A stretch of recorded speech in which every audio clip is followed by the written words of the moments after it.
રાહુલ ગાંધીના ગુજરાત પ્રવાસને લઈ વધુ એક જાણકારી મળી રહી છે। મે અથવા તો જૂન મહિનાથી રાહુલ ગાંધી ગુજરાતમાં તંબુ તાણશે અને ગુજરાતના તમામ 33 જિલ્લામાં રાહુલ ગાંધી પ્રવાસ કરશે। તમામ જિલ્લા સંગઠન સાથે રાહુલ ગાંધી સીધો સંવાદ કરવાના છે। 2027ની ચૂંટણીમાં સંગઠનને મજબૂત કરવા રાહુલ ગાંધીએ ગુજરાતમાં ધામા નાખવાની તૈયારી કરી લીધી છે। ગુજરાત કોંગ્રેસના સંગઠનને પાયાથી મજબૂત કરવા માટે રાહુલ ગાંધીની મહેનત અને કેન્દ્રીય કમિટી સાથે મળી પ્રદેશ કોંગ્રેસ રાહુલ ગાંધીનો ગુજરાત પ્રવાસ હવે ડિઝાઇન કરશે।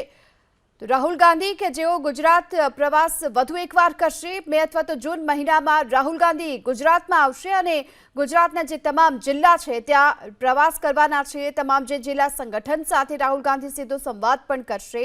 આ સાથે જ 2027ની ચૂંટણીમાં સંગઠનને મજબૂત કરવા માટે રાહુલ ગાંધી મે અથવા તો જૂન મહિનામાં આવી શકે છે ફરીવાર ગુજરાત અને કેન્દ્રીય કમિટી સાથે મળી હવે પ્રદેશ કોંગ્રેસ છે જે રાહુલ ગાંધીના આ ગુજરાત પ્રવાસના પ્લાનની ડિઝાઇન કરી શકે છે। વધુ વિગતો મેળવીએ સંવાદદાતા હિરેન રાજગુરુ અત્યારે આપણી સાથે જોડાઈ ચૂક્યા છે। હિરેન, શું માહિતી સામે આવી રહી છે? ફરી એકવાર જ્યારે રાહુલ ગાંધી આવવાના છે, શું શક્યતા જોવામાં આવી રહી છે?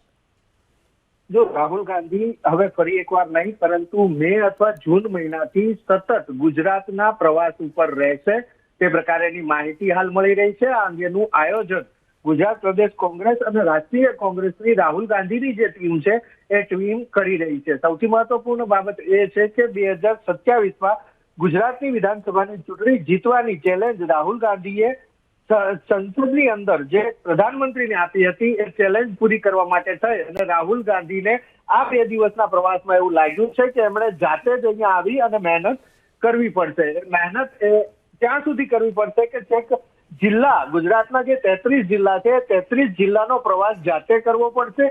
જિલ્લાથી આગળ વધી અને કેટલાક તાલુકાઓમાં પણ જાતે જવું પડશે। ત્યારે આજે જે વાત તેમણે સ્ટેજ ઉપરથી કરી હતી કે કેટલાક નેતાઓ ભારતીય જનતા પાર્ટી સાથે ભળી અને કોંગ્રેસને નુકસાન પહોંચાડી રહ્યા છે એ નુકસાન પહોંચતું અટકશે અને એટલા માટે થઈ અને હવે સતત રાહુલ ગાંધી આવશે એ પ્રકારેનું આયોજન કરવામાં આવ્યું છે કે મે અથવા તો જૂન મહિનાથી દર મહિને રાહુલ ગાંધી આવશે। દર મહિને લગભગ 3 થી 4 દિવસ એ રાહુલ ગાંધી ગુજરાતમાં રોકાશે।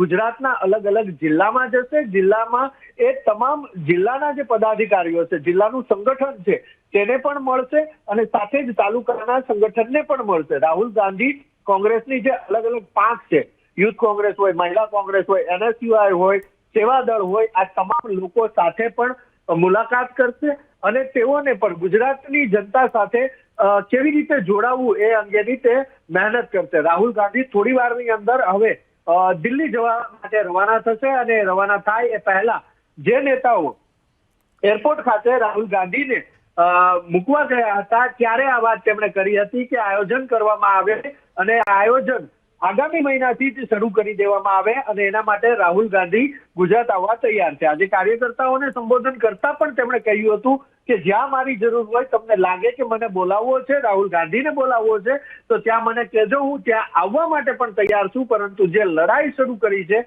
એ લડાઈ સેજ પણ ઢીલી ન પડવી જોઈએ અને એના માટે થઈ અને કંઈ પણ કરવું પડે તો મારી તૈયારી છે કારણ કે ગુજરાતની અંદર કોંગ્રેસ નબળી પડી એની જવાબદારી ક્યાંક મારી પણ છે અને આ જવાબદારી ફરીથી પરિપૂર્ણ કરવા માટે હું આવીશ। એટલે 33 જિલ્લાઓનો પ્રવાસ એ નક્કી થયો છે, ડિઝાઇન થશે, ડિઝાઇન થયા બાદ તારીખો પણ જાહેર થશે। જી, આભાર આપનો આ સમગ્ર માહિતી બદલ।